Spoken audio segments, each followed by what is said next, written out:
दोस्तों, ये 32 साल की बहुत ही खूबसूरत महिला खड़ी होकर के किचन में खाना बना रही होती है और उसका बदन सर से पांव तक देखते ही बनता है। ऐसा लगता है कि जैसे भगवान ने उसके बदन को किसी सांचे में ढाल करके बड़े ही इत्मीनान पूर्वक धीरे धीरे निकाल कर धरती पर भेज दिया हो। दोस्तों, उसके जो बाल होते हैं, घुंघरालेदार बाल कमर से नीचे तक के लटक रहे होते हैं और कमर का निचला जो भाग होता है वो इस तरह से हिल रहा होता है। ऐसा लगता है कि जैसे किसी मर्द को अपनी तरफ बुलाने की कोशिश कर रहे हों और सीने का स्तन बिना मर्द को देखे ही अंगड़ाइयां ले रहे होते हैं। उसके पांव का पायल इस तरह से खनक रहा होता है, पूरे कमरे में उस पायल की खनक की आवाज गूंज रही होती है। ऐसे लगता है कि जैसे उस महिला की पायल किसी मर्द को बुलाने की संकेत दे रही हो। लेकिन दोस्तों, बेडरूम में उसका एक 18 साल का भतीजा लेटा हुआ होता है। वो उठ करके जैसे ही किचन में जाता है तो अपनी उस चाची को देख करके मस्त हो जाता है। वो उसके साड़ी के पल्लू को पकड़ करके खींचने लगता है और धीरे धीरे उस महिला के साड़ी को उतार करके फेंक देता है। लेकिन दोस्तों, अब वो खूबसूरत महिला जो उसकी चाची होती है वो कुछ भी नहीं बोलती है, जैसे उसको भी मजा आ रहा हो। दोस्तों, साड़ी को निकाल फेंकने के बाद में उसका जो भतीजा होता है उसके पेटीकोट का नाड़ा भी धीरे धीरे खोल करके उसे भी निकाल करके बाहर फेंक देता है। दोस्तों, अब बचे जो उसके ब्लाउज होते हैं, ब्लाउज को भी उस भतीजे ने धीरे धीरे सारे बटन को खोल देता है और उसके बाद में धीरे धीरे उसके ब्रा को भी उतार करके बेडरूम में ही फेंक देता है। दोस्तों, देखते ही देखते वो अपनी उस चाची को नग्न कर देता है और नंगी करने के बाद में उसे अपनी बाहों में उठा करके चूमते हुए ले जा करके उसी बेडरूम में लिटा देता है। अब दोस्तों, उस खूबसूरत महिला का जो भतीजा होता है अपने चाची के ऊपर इस तरह से चढ़ जाता है और उसके बदन को धीरे धीरे सहलाने लगता है, उसके स्तन को भी सहलाने लगता है, उसके स्तन को मसलने लगता है। ऐसा लगता है जैसे बरसों का हवस का प्यासा हो। दोस्तों, ये कहानी बहुत ही अच्छी और बहुत ही दिलचस्प और बहुत ही रोमांटिक होने वाली है। तो दोस्तों, बने रहिए पूरे वीडियो में। लेकिन दोस्तों, वीडियो में आगे बढ़ने से पहले बस वही एक छोटा सा रिक्वेस्ट है कि आप हमारे इस वीडियो को लाइक कर दीजिए और चैनल को भी सब्सक्राइब कर दीजिए। तो दोस्तों, देर न करते हुए इस कहानी को हम शुरू से लेकर अंत तक आपके सामने पेश करते हैं। दोस्तों, उत्तर प्रदेश के कानपुर शहर में एक छोटा सा गांव है और उसी गांव में एक रत्नेश नाम का लड़का अपने माँ बाप के साथ में रहा करता है। और रत्नेश देखने में बहुत ही खूबसूरत और बहुत ही हट्टा कट्टा तंदुरुस्त नौजवान होता है। दोस्तों, कहते हैं कि हर एक इंसान के जीवन में उसका एक लक्ष्य होता है, उसका एक सपना होता है और इसी तरह से रत्नेश का भी वकील बनने की चाहत में एक नशा हो जाता है। दोस्तों, रत्नेश सोचता है कि मैं भविष्य में एक अच्छा खासा वकील बन करके कोर्ट में, अदालत में जा करके मैं निर्दोषों को बचा सकूं और निर्दोषों को अच्छी राह पर ले जा सकूं। दोस्तों, उसके माँ बाप भी यही चाहते थे कि मेरा बेटा रत्नेश एक अच्छा खासा होनहार वकील बन जाए। दोस्तों, माँ बाप अपने पैसे को अपने रत्नेश के पीछे खर्च करते हैं और रत्नेश अपने माँ बाप के पैसों को सही ढंग से उपयोग करता है और वकालत की पढ़ाई में लगाता है। दोस्तों, इसी तरह से रत्नेश वकालत की पढ़ाई करने के बाद जब घर पर आता है तो उसके माँ बाप बहुत खुश हो जाते हैं, क्योंकि रत्नेश की पढ़ाई इस तरह से होती है कि वकालत की पढ़ाई में कोई भी उसका मुकाबला नहीं कर पाया था। दोस्तों, माँ बाप उसकी पढ़ाई को कद्र करते हैं और कहते हैं कि बेटा, अब तो मुझे लगता है कि तुम्हें वकील बनने से कोई नहीं रोक सकता। दोस्तों, यह सुनकर रत्नेश भी कहता है कि हाँ पिताजी, अगर ऊपर वाले ने चाहा तो कुछ ही साल बाद तुम्हारा बेटा एक अच्छा खासा होनहार वकील बन जाएगा। दोस्तों, बस क्या था कि अब वो अपने परीक्षा की घड़ी को इंतजार करने लगता है कि कब वो परीक्षा आ जाए और मैं उस परीक्षा में भी सफल हो जाऊं और अपने माँ बाप के सामने एक अच्छे खासे होनहार वकील के रूप में आ जाऊं। दोस्तों, बस क्या था, कई महीने बीत जाते हैं। अब उसका परीक्षा की घड़ी निकट आ जाती है। उसका जो परीक्षा का स्थान होता है वो मुंबई में तय होता है। अब पूरा परिवार इस बात के लिए चिंता हो जाता है कि मेरा बेटा अकेले मुंबई जाएगा और वहां जाकर के कैसे परीक्षा देगा। दोस्तों, इसी बात की चिंता हो जाती है। लेकिन माँ बाप कहते हैं कि रत्नेश बेटा, किसी बात की चिंता नहीं है, क्योंकि तुम्हारा चाचा और तुम्हारे चाची मुंबई में ही रहा करते हैं। दोस्तों, रत्नेश का बाप कहता है कि बेटा, मेरा जो भाई है, तुम्हारा चाचा मुंबई में अच्छा खासा कारोबार करता है और तुम जा कर के उन्हीं के कमरे में रहना और पढ़ाई करना और अपनी परीक्षा में सफल होकर के आराम से घर आना। दोस्तों, बस क्या था कि रत्नेश अगले ही दिन बम्बई के लिए रवाना हो जाता है अपनी वकालत की परीक्षा देने के लिए। दोस्तों, वो अपने चाचा को फोन लगाता है और कहता है कि चाचा, मेरा वकीली का जो परीक्षा है वो मुंबई में तय हुआ है और मैं आपके ही कमरे में रहना चाहता हूँ। दोस्तों, यह सुनकर के रत्नेश का जो चाचा और जो चाची होती है वो कहते हैं कि बेटा, किस बात की तुम चिंता करते हो? अगर तुम्हारे चाचा और तुम्हारे चाची इस जगह पर हैं तो यूं समझो कि तुम्हारे माँ बाप यहाँ पर हैं। दोस्तों, यह सुनकर रत्नेश बहुत ही खुश हो जाता है और रत्नेश अगले ही दिन जब वो मुंबई पहुँचता है तो अपने चाचा के चरण स्पर्श करता है और अपनी चाची की भी चरण स्पर्श करता है और कमरे में प्रवेश कर जाता है।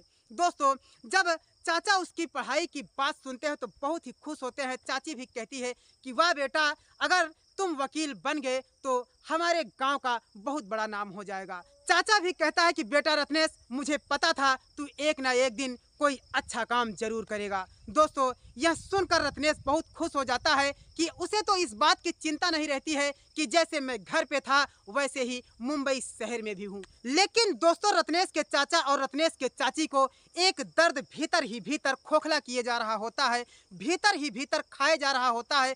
वो दर्द ये था कि रत्नेश की चाचा और रत्नेश की चाची को कोई भी औलाद नहीं हो रही थी। इनकी शादी को हुए महज कोई 10 साल बीत चुका था और इस 10 साल के बीच में कोई भी औलाद इनके जीवन में पनप ही नहीं रही थी। दोस्तों, इसी बात को लेकर के रत्नेश का चाचा काफी चिंता में था। रत्नेश की चाची भी इसी बात की काफी चिंतित थी कि मुझे औलाद तो होगा ही नहीं। दोस्तों, इसी चिंता को लेकर रत्नेश का चाचा रत्नेश की चाची को लेकर के एक अस्पताल में जाता है तो वहां पर रत्नेश की चाची को कोई भी कमी नहीं निकलती है और डॉक्टर कहता है कि देखो, तुम्हारी ये जो पत्नी है ये तो बहुत ही अच्छी है, ये माँ बन सकती है, लेकिन ऐसा हो क्यों रहा हो? जब रत्नेश के चाचा का चेकअप किया जाता है तो डॉक्टर कहता है कि असल में कमी तो तुम्हारे अंदर है, तुम एक नपुंसक मर्द हो और तुम बच्चा पैदा कर ही नहीं सकते हो। दोस्तों, यह सुनकर के रत्नेश के चाचा के पैरों तले जमीन खसक जाती है। उसे एक सदमा लग जाता है कि अब क्या होगा। लेकिन दोस्तों, डॉक्टर कहता है कि यदि कोई दूसरा मर्द तुम्हारी पत्नी से संबंध बनाता है तो तुम्हारी पत्नी को बच्चा पैदा हो सकता है। दोस्तों, यह सुनकर के रत्नेश का चाचा बहुत ही चिंता में हो जाता है। वो घर पर आता है और चिंता में ही बैठा रहता है। लेकिन दोस्तों, इधर रत्नेश जो उसका भतीजा होता है वो अपने पढ़ाई में मन लगा करके वो तल्लीन होकर के रात दिन पढ़ाई करता रहता है। वो इस सोच में था कि मेरी परीक्षा अगले ही महीने है, मैं तैयारी करके अपनी परीक्षा में जा करके बैठूंगा और अच्छे से अपनी परीक्षा को सफल करूंगा। लेकिन दोस्तों, अब जो रत्नेश का चाचा होता है वो अपनी पत्नी को समझाता है, यानी कि रत्नेश की चाची को समझाता है कि देखो, यदि जो मेरा भतीजा आया हुआ है, यदि इसके साथ में तुम्हारा संबंध बना दिया जाए तो तुम माँ बन सकती हो। दोस्तों, यह सुनकर के रत्नेश की चाची बहुत ही ज्यादा गुस्सा हो जाती है और अपने पति से कहती है कि तुम इतनी घटिया सोच कैसे सकते हो? वो तो मेरा बेटा समान है और क्या अपनी बेटे से कोई माँ इस तरह से संबंध बना सकती है? क्या कोई माँ अपने बेटे के साथ में संभोग कर सकती है? कैसे एक माँ अपने बेटे के साथ में अपने कपड़े को उतारेगी? कैसे एक चाची अपने बेटे के सामने अपने कपड़े को उतारेगी और उसके साथ में संबंध बनाएगी? दोस्तों, इतना सुनकर के उसका चाचा कहता है, अगर यदि तुम्हें बच्चा चाहिए तो ये सब तो तुम्हें करना ही होगा।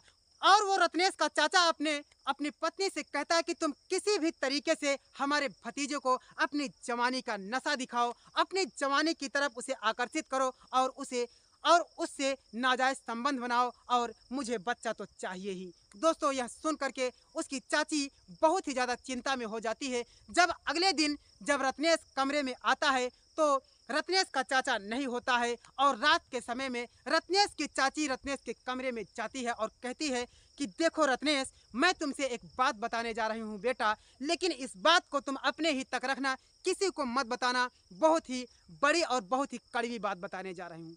दोस्तों, यह सुनकर रत्नेश कहता है कि चाची बताओ वो कौन सा काम है, मैं जरूर करूँगा जिससे मेरी चाची खुश रहे। दोस्तों उसकी चाची कहती है कि बेटा 10 साल मेरी शादी को हो गए लेकिन मेरी कोई औलाद नहीं। तुम्हारा जो चाचा है वो नपुंसक है, अगर तुम चाहो तो तुम मुझे माँ बना दो। दोस्तों यह सुन करके उसका भतीजा बहुत ही ज्यादा गुस्सा हो जाता है और कहता है कि चाची तुम ये गंदी बातें अपने जबान से निकाली कैसे? कैसे ये सोच सकती हो कि मैं तुम्हारे साथ नाजायज संबंध बनाऊं? कैसे तुम्हारे बदन से कपड़े उतारूंगा और मैं तुम्हारे साथ इस तरह की हरकत नहीं कर सकता हूं। दोस्तों यह सुन करके उसकी चाची गुस्सा हो जाती है, कहती है कि यदि तुम्हें यहाँ रहना है तो ये सब तो तुम्हें करना ही होगा। वो कहता है कि चाची मैं ये सब नहीं करूंगा, मैं भले ही इस कमरे को छोड़ करके चला जाऊंगा, मैं कहीं अकेले रह लूंगा, लेकिन इस तरह की हरकत मैं नहीं कर सकता हूँ। लेकिन उसकी चाची कई बार उसके बदन से खेलना चाहती है, वो अपने अपने तरफ आकर्षित करना चाहती है, लेकिन बार बार जो उसका भतीजा रत्नेश होता है वो पीछा छुड़ाकर भाग निकलता है। एक दिन की बात है, रत्नेश की चाची अपने पति से कहती है कि तुम्हारा जो ये भतीजा है मैंने इससे सारी बातें बता दी लेकिन ये मानने को तैयार ही नहीं है। दोस्तों अगले ही दिन रत्नेश का चाचा जब कमरे में आता है तो अपने भतीजे रत्नेश को समझाता है कि कहता है कि बेटा तुम्हारी ये जो चाची है तुम इसे माँ बना दो तो बहुत ही अच्छा रहेगा। दोस्तों यह सुन करके वो कहता है कि चाचा आप कैसी बातें कर रहे हो, ये आप कह रहे हो, ये तो मेरे समझ में ही नहीं आ रहा है कि आप कैसे हो गए हो। दोस्तों जब वो नहीं मानता है तो रत्नेश का जो चाचा होता है रत्नेश को मारने लगता है और उसे पकड़ करके उसे पंखे से बांध देता है, उसे उल्टा लटका देता है और सीलिंग में उल्टा लटकाने के बाद में उसे रस्सियों से जकड़ देता है। दोस्तों अब वो रत्नेश का चाचा और रत्नेश के चाची कहते हैं कि जब तक तुम मेरे साथ नाजायज संबंध नहीं बनाएगा, जब तक तुम अपनी चाची के बदन से खेलेगा नहीं, जब तक तुम अपनी चाची के साथ सुहागरात नहीं मनाएगा, तब तक हम तुम्हें नहीं छोड़ेंगे।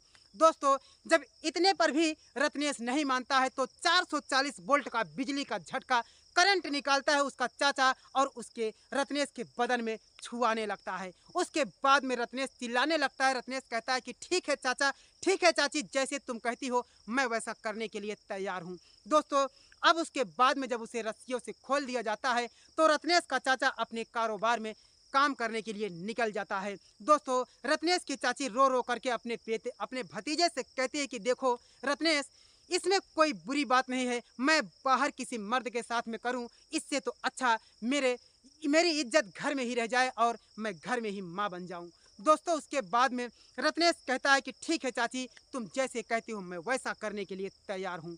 दोस्तों बस क्या था कि रत्नेश की जो चाची होती है अपने बेडरूम को एक सुहाग रात के जैसे सजाती है और चारों तरफ से फूलों की मालाएं लगा देती है, चारों तरफ से बेडरूम में गुलाब के फूल ही फूल नजर आ रहे होते हैं। रत्नेश के जीवन में बगैर विवाह के ही एक सुहागरात होने को हो जाती है। दोस्तों इधर रत्नेश को भूख लगती है और उसकी चाची जाकर के किचन में खाना बना रही होती है और वहीं बेडरूम में एक टीवी में एक ब्लू फिल्म लगा करके वो चली आती है कि मेरा बेटा रत्नेश उस ब्लू फिल्म को देखे तो देख करके हमारी तरफ आकर्षित हो जाए। दोस्तों बस क्या था, रत्नेश उस फिल्म को देखकर, उस गंदी वीडियोज को देख करके अपने चाची के जब पास में जाता है तो देख करके मस्त हो जाता है। उसके घुघराले बदन को देखता है तो कमर तक के नीचे लटका हुआ होता है और उसके कमर के नीचे का जो भाग होता है दोनों भाग इस तरह से गदराते हुए हिल रहा होता है कि वो देख करके मस्त हो जाता है और वो पहुंच करके सीधा अपने चाची के साड़ी के पल्लू को पकड़ करके खींचने लगता है और देखते ही देखते साड़ी को उतार करके फेंक देता है और उसके जो पेटीकोट का जो डोरी होता है उस डोरी को भी खोल करके वो नीचे गिरा देता है और उसके ब्लाउज के एक एक बटन को खोल करके उसके आस्तन को आज़ाद कर देता है। पूरी तरह से नग्न करने के बाद अपने चाची को अपनी बाहों में उठा करके चूमते हुए अपने उस बेडरूम में सुहाग रात वाले कमरे में ले जा करके वो अपनी चाची के साथ में वो उसके पीछे की तरफ से इस तरह से धक्के पे धक्का दे रहा होता है कि उसकी चाची दर्द से कराहने लगती है और कहती है कि मेरे भतीजे वाह क्या तुम करते हो, तुम्हारे चाचा इस तरह से कभी नहीं किए थे और ये जो तुम्हारा करने का स्टाइल है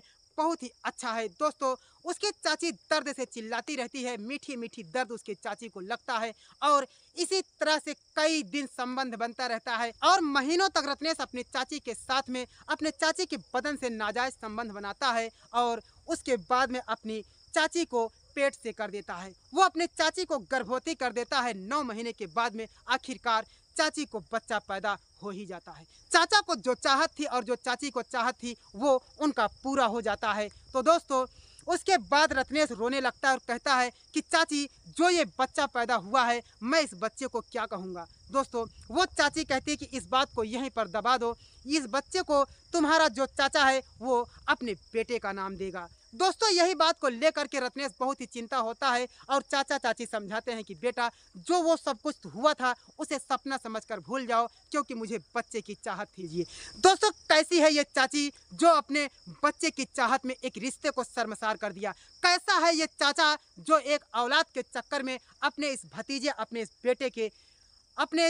अपने बेटे को अपनी पत्नी के साथ में इस तरह से संबंध बनवा देता है कि जैसे उसकी पत्नी नहीं, जैसे उस रत्नेश की पत्नी हो गई हो उसकी चाची। तो दोस्तों इस तरह से लोगों को नहीं करना चाहिए और रत्नेश बेचारा करे भी तो क्या करे, क्योंकि रत्नेश तो ये नहीं चाहता था कि वो अपने चाची के साथ में इस तरह से करे। दोस्तों उसे प्रताड़ित किया जाता है, उसे करंट छुआया जाता है, इस वजह से रत्नेश अपने चाची के साथ नाजायज संबंध बनाता है। दोस्तों इस कलयुग में इस तरह से घटनाएं हो रही हैं कि आप सोच भी नहीं सकते हैं। दोस्तों तो ये थी हमारी कहानी। अगर कहानी जरा भी अच्छी लगी हो तो हमारे इस वीडियो को लाइक कर दीजिए और चैनल को भी सब्सक्राइब कर दीजिए। फिर मिलते हैं किसी नए वारदात के साथ में, तब तक के लिए हर शहर की कहानी से सागर को दीजिए इजाजत। जय हिंद, वंदे मातरम।